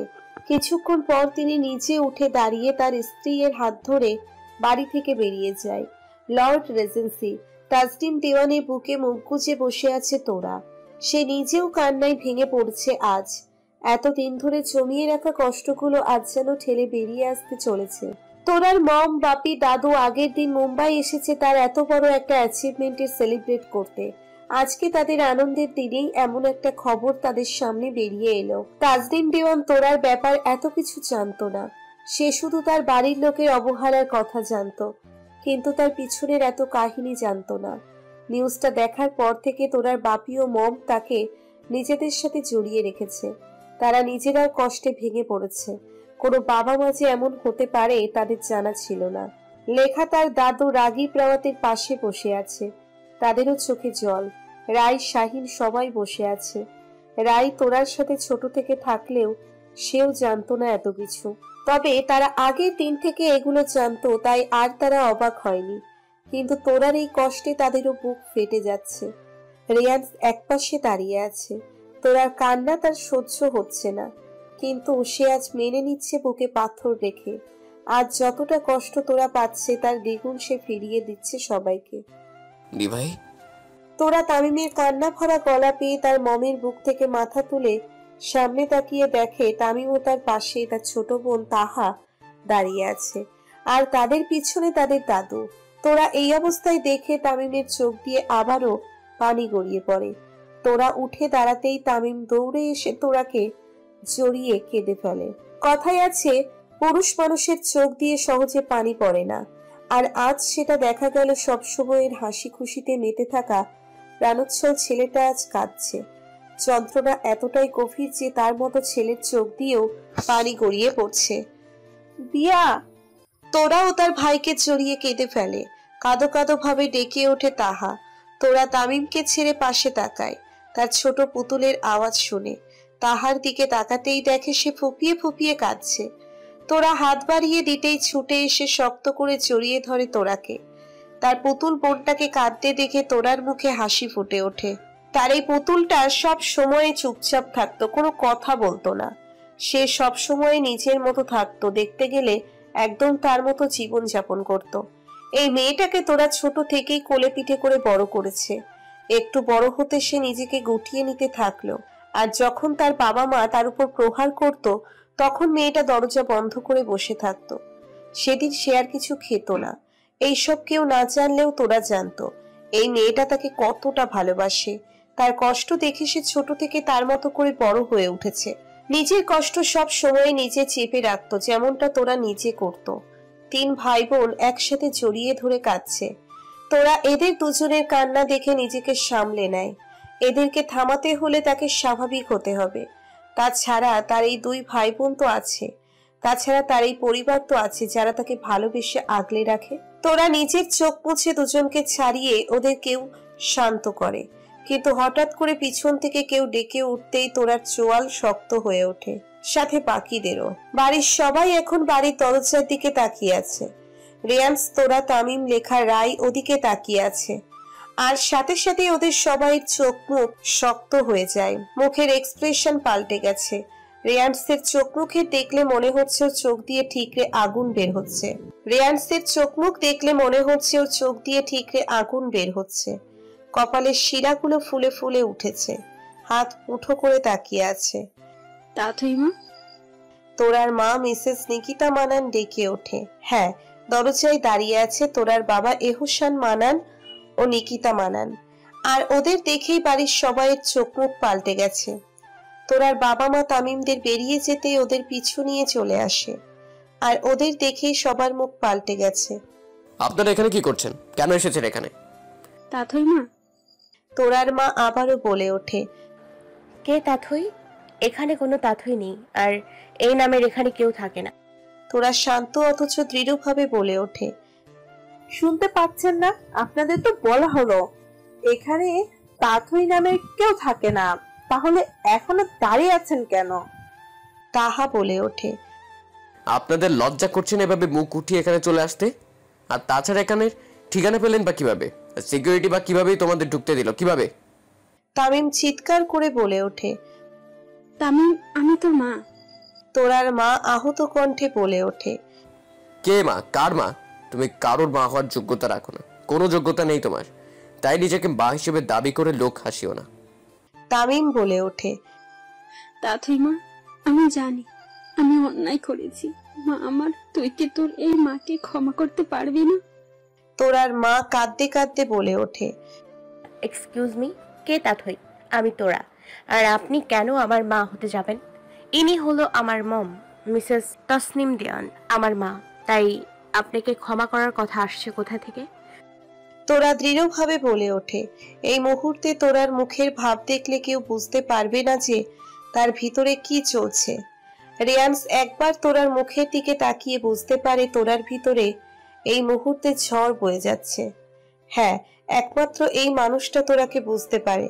তার মুখ দেখলে সবকিছু অনুমান করে নেয়। রিয়ান্স তোরার পাশে এসে দাঁড়িয়ে আলতো করে তোরার হাতে হাত রাখে। তোরা একবার তার পাশের দিকে তাকিয়ে রেয়ান্সকে দেখে নিচের মনোবল বেড়ে যায়। শক্ত করে রেয়ান্সের হাত ধরে নেয়। রেয়ান্স ইশারায় তোরাকে তার পাশে থাকার আশ্বাস দেয়। তাথই মা, এইভাবে বলিস না। আমি জানি আমি ভুল করেছি। আমি তোর সাথে অনেক অন্যায় করেছি, তোকে অবহেলা করেছি, মা হিসেবে কোনো কর্তব্য পালন করিনি। সব কিছু জানি, আমি খুব বড় অন্যায় করেছি। আমার উচিত ছিল তোকে বোঝা, তোকে বিশ্বাস করা। আজ আমার সমস্ত ভুল ভেঙে গেছে, আমাকে ক্ষমা করে দে মা। কাঁদতে কাঁদতে বলে ওঠে তোরার মা। সিরিয়াসলি ক্ষমা? আচ্ছা, কিসের ক্ষমা? আর আপনি মিসেস নিকিতা মানান আমার কাছে ক্ষমা চাইছেন? বলেই হেসে ওঠে তোরা। আমি জানি মা, আমার ক্ষমা চাওয়ার কোনো মুখ নেই, লজ্জা থাকা উচিত। আমার যা অন্যায় করেছি তারও ক্ষমা চাওয়ার জন্য। তারপরেও আমি আমার সব ভুল বুঝতে পেরেছি, আমাকে ক্ষমা করে দে মা। তোরার মা তোরার দিকে এগিয়ে আসতে আসতে বলে ওঠে, এখানেই দাঁড়ান, একদম আমার কাছে আসার চেষ্টা করবেন না। আরে আর কতবার বলবো যে আপনি আমার মা নন। আমার মা কখনোই আমার সাথে এমন করতে পারে না, আর না আমাকে এই রকম কোনো পরিস্থিতিতে ছেড়ে দেয়। শুনুন মিসেস মানান, জন্ম দিলেই বাবা মা হওয়া যায় না, রক্তের সম্পর্ক ছাড়াও মা বাবা হওয়া যায়। আর আর এরাই হলো আমার মম ও বাপি, আপনাদের কেউ নই। তোরা ওর মম আর বাপির কাছে গিয়ে বলে ওঠে, আজকে সত্যিটা সবার সামনে এসছে বলেই আপনাদের ভুল ভেঙেছে, না হলে আমার কথা তো মনেই হতো না, তাই না? কারণ আপনারা কোনো ভুল করতে পারেন না, আর কেউ কেউ তো ভুল করেও বুক ফুলিয়ে ঘুরে বেড়ায়। তাই এখানে আর কোনো নাটক করবেন না। আপনাদের কোনো মেয়ে এখানে থাকে না, আর তাথই সে তো বহু বছর আগে মরে গেছে। তা হঠাৎ তার প্রতি এত ভালোবাসা বেরিয়ে আসছে কেন? তোরা রুক্ষভাবে বলে ওঠে। তাথই মা, আমা এহুসান মানানকে হাতের ইশারায় চুপ করিয়ে দেয় তোরা। এখানে তাথই নামের কেউ থাকে না, আর প্লিজ আমাকে মা বলবেন না। তোরা দৃঢ়ভাবে বলে ওঠে, এবার এই বাবাকে ক্ষমা চাওয়ার সুযোগ দিবি মা? এহুসান মানান বলে ওঠে, বাবা? কে বাবা? কার বাবা? বাবা ডাকের মানে জানেন? প্লিজ নিজেকে বাবা বলে আর লোক হাসাবেন না মিস্টার মানান। আপনি কোনোদিনও কারোর বাবা হওয়ার যোগ্যতা রাখেন না। যে নিজের সন্তানকে মেরে ফেলতে যেতে পারে, সে যে বছরের পর বছর নিজের রক্তকে অবহেলা করতে পারে, যে তার রক্তকে বাইরে সবার সামনে পরিচয় করিয়ে দিতে লজ্জা বোধ করে, সে কখনোই বাবা হওয়ার যোগ্যতা রাখে না। বুঝতে পেরেছেন মিস্টার এহসান মানান? আপনার ভালোবাসার সেকেন্ড ওয়াইফ এখন জেলের মধ্যে পৌঁছতে শুরু করেছে, তাই জন্য কি এখন তাকে বাঁচাতে আমার কাছে নাটক করতে এসেছেন, তাই না? কিন্তু শুনে রাখুন মিস্টার এহসান মানান, আমি কেস তুলব না, তাই আপনি যা করার করে নিতে পারেন। তোরা চিৎকার করে বলে ওঠে, না রে মা, না। আমি আমার করা পাপের জন্য শাস্তি পেতে চাই। আমাকে যা শাস্তি দেওয়ার দে, কিন্তু ভুল বুঝিস না, আমি কারোর জন্য আসিনি, আমি তোর কাছে ক্ষমা চাইতে এসেছি। তোরার বাবা বলে ওঠে, ক্ষমা? কিসের ক্ষমা? সেই রাতে আমাকে পশুর মতো পিটিয়েছিলেন বলে, এত বছর আমার সাথে অমানবিক আচরণ করেছেন বলে, নাকি এখন আপনার প্রিয় মেয়ে তানিয়া আপনার কাছে নেই বলে? ভালোই নাটক করতে পারেন আপনি।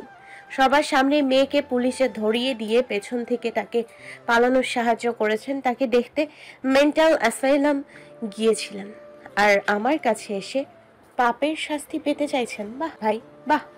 তোরা হাততালি দিয়ে বলে ওঠে। ওখানে থাকা সবাই চমকে উঠেছে তোরার শেষের কথাগুলো শুনে, শুধুমাত্র রেয়ান্স শাহিন ছাড়া।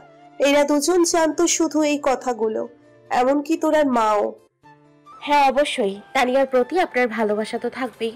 যার মায়ের প্রতি আপনার এত ভালোবাসা, যার জন্য নিজের রক্তকেও মেরে ফেলতে হাত কাঁপে না, তার মেয়েকে তো ভালোবাসতে হবে। আফটার অল এক সময় ওয়াইফ ছিল বলে কথা। তোরা বলে ওঠে। মানে কি বলতে চাইছিস দি ভাই? তামিম চমকে উঠে বলে। তোরার কথাই ওখানে সবাই চমকে গিয়েছে। অবাক চোখে তোরার দিকে আর এহসান মানানের দিকে দেখছে সবাই। ওহো মিস্টার মানান, আপনি এটাও কাউকে বলেননি তাই না যে তানিয়া আপনার মেয়ে? ইস, এটা তো আপনার অন্তত এই ওয়াইফকে বলতে পারতেন তাই না? যত হোক এই মহিলাটি বান্ধবী ছিল বলে কথার নিশ্চয়ই খুশি হতেন। তোরা তাচ্ছিল্য ভাবে বলে ওঠে। মানে কি তোমার সন্তান? মানে কি কি বলছো তাথই? তানিয়া তো অনিতার আমানত, তাহলে তোমার মেয়ে বলছো কেন? তোরার মা ও বাবার কাছে গিয়ে চিৎকার করে বলে ওঠে। আরে মিসেস মানান, আপনি দেখছি এটাও জানেন না তানিয়া অনিতার আমানত জেনে যে আপনি আপনার নিজের মেয়ের থেকেও বেশি ভালোবাসা দিয়েছেন, সব সময়ে তাকে বড় করে দেখেছেন, আর তার আসল পরিচয় জানেন না। ইস, তোরা বলে ওঠে। তানিয়া হলো মিস্টার মানান ও অনিতা শর্মার অবৈধ সন্তান। আপনার অগোচরে আপনার পেয়ারের বান্ধবী আপনার স্বামীকে নিয়ে প্রেম খেলায় মেতেছিলেন, আর তার ফল তানিয়া। আর অনিতাও নিজের মেয়েকে ট্রাম্প কার্ড হিসেবে ইউজ করে মিস্টার মানানকে বিয়ে করেন, কিন্তু তিনি যে উদ্দেশ্যে বিয়ে করেছিলেন তাতে সফল হয়নি, কিন্তু নিজের মেয়েকে রেখে গিয়ে অন্য একটা শিশুর সবকিছু কেড়ে নিয়ে গেলেন। কি ভালো না? তোরা হাসতে হাসতে বলে ওঠে। শোনো, আমি তোমাদের আর মুখও দেখতে চাই না, এখান থেকে চলে যাও তোমরা। আমি জানবো আজ থেকে আমার কোনো ছেলে নেই। তোরার দাদু বলে ওঠে। কি হলো, এখনো কেন দাঁড়িয়ে আছেন? কেউ নেই এখানে আপনাদের? ও হ্যাঁ, আপনারা চাইলেই আপনাদের প্রিয় মেয়েকে ফিরিয়ে আনতে পারেন, কোনো অসুবিধা নেই। এখন থেকে তাদের নিয়ে থাকুন কেমন? তোরা বলে ওঠে। Security security. তোরা গলা উঁচু করে ডেকে ওঠে। Yes madam. দুজন গার্ড ছুটতেই ঢুকে আসে। কোথায় থাকেন আপনারা? বাইরের লোক বাড়িতে ঢুকে এলো কিভাবে? কিসের জন্য স্যালারি দেয়া হয় আপনাদের? তোরা বলে ওঠে। একজন গার্ড বলে ওঠে। দ্বিতীয়বার যেন এই সব ভুল আর না হয়। এখন ওদেরকে বাইরে পর্যন্ত ছেড়ে আসুন। তোরা বলে ওঠে। ওখানে থাকা বাকিরা এতক্ষণ চুপ করে তোরার কথা শুনে যাচ্ছিল। তোরার বাবা মা আর কোনো কথা বলতে পারেন না, তারা ছলো ছলো চোখে তাকিয়ে আছে তোরার দিকে। তারা তাদের পাপের শাস্তি পাচ্ছে। তোরার বাবা মা তোরার দিকে কিছুক্ষণ তাকিয়ে থেকে বেরিয়ে যায়, আর যে তাদের কোনো কথা বলার মুখ নেই। তোরার বাবা মা বেরিয়ে যেতেই তোরা রেয়ান্সকে জড়িয়ে ধরে কেঁদে ওঠে। সে এতক্ষণ নিজেকে স্বাভাবিক রেখেই কথা বললেও তার নিজের মধ্যে ঝড় বয়ে যাচ্ছিল। আজ সে তার প্রতি হওয়া সমস্ত অন্যায়ের মোকাবিলা করেছে, সবাইকে তার যোগ্য জবাব দিয়েছে। রেয়ান্স এতক্ষণ তোরার পাশে থেকে তার মনোবল জাগিয়ে যাচ্ছিল, কারণ এটা তোরার একার লড়াই। এখানে সে পাশে থাকতে পারে, এর বেশি কিছু নয়। হঠাৎ করেই তোরা কাঁদতে কাঁদতে রেয়ান্সের বুকে ঢলে পড়ে। তোরার হঠাৎ এইভাবে সেন্সলেস হয়ে যাওয়াতে সবাই চিন্তায় পড়ে যায়। রেয়ান্স তোরাকে নিজের বুকের সাথে জড়িয়ে রেখেই কোলে তুলে নিয়ে রুমের দিকে পা বাড়ায়। সাথে বাকিরাও চিন্তিত হয়ে ডক্টরকে কল করে ওদের রুমের দিকে চলে যায়। তোরার সেন্সলেস হয়ে যাওয়াতে রেয়ান্স পাগল হয়ে যায়, সমানে তোরাকে ডেকে চলেছে। ওখানে থাকা বাকিরা সবাই রেয়ান্স তোরার এই বন্ধন দেখতে থাকে। তাদের এই ভালোবাসায় তারা মুগ্ধ চোখে দেখে।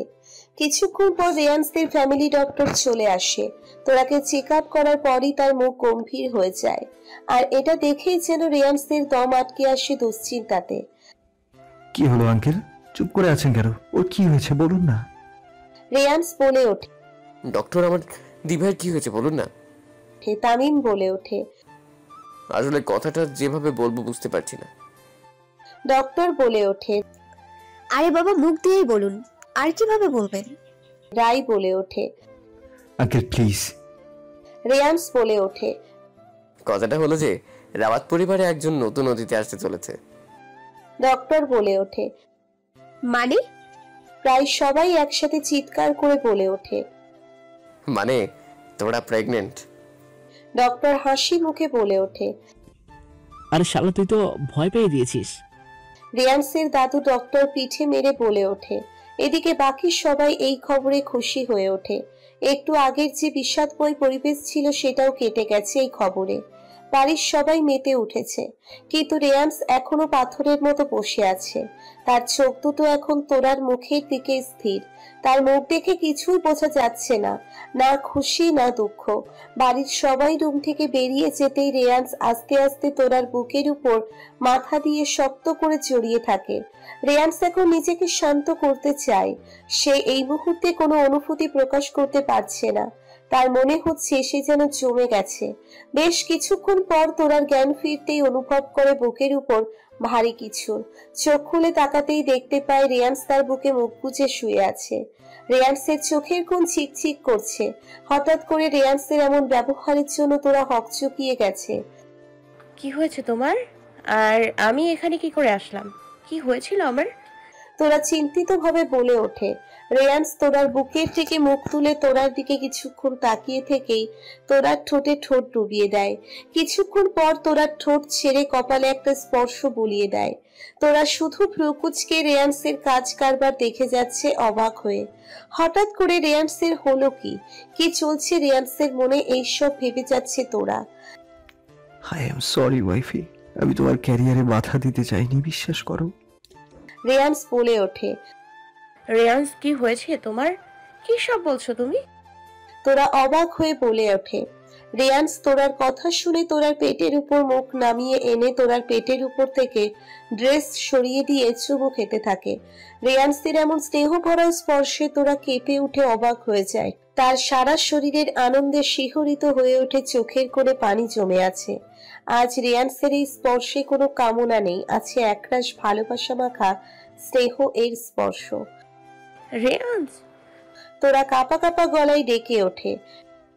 ইয়েস ওয়াইফি, আমরা প্যারেন্টস হতে চলেছি। রেয়ান্স মুখ তুলে বলে ওঠে। রেয়ান্সের কথা শুনেই তোরার চোখের কোণে জমে আসা পানি বিন্দু আকারে গড়িয়ে পড়ে। চোখে মুখে খুশির ঝিলিক বয়ে যায়। তোরা রেয়ান্সকে দুহাতে জড়িয়ে নেয়। রেয়ান্স তোরার পিঠে হাত বুলিয়ে দিতে থাকে। আমি কিন্তু এত তাড়াতাড়ি চাইনি, কিন্তু কিভাবে যে হয়ে গেল। রেয়ান্স এখনো সেই আগের মতো বলে ওঠে। তোরা রেয়ান্সের কথা শুনেই ওকে ছেড়ে মুখের দিকে তাকায়।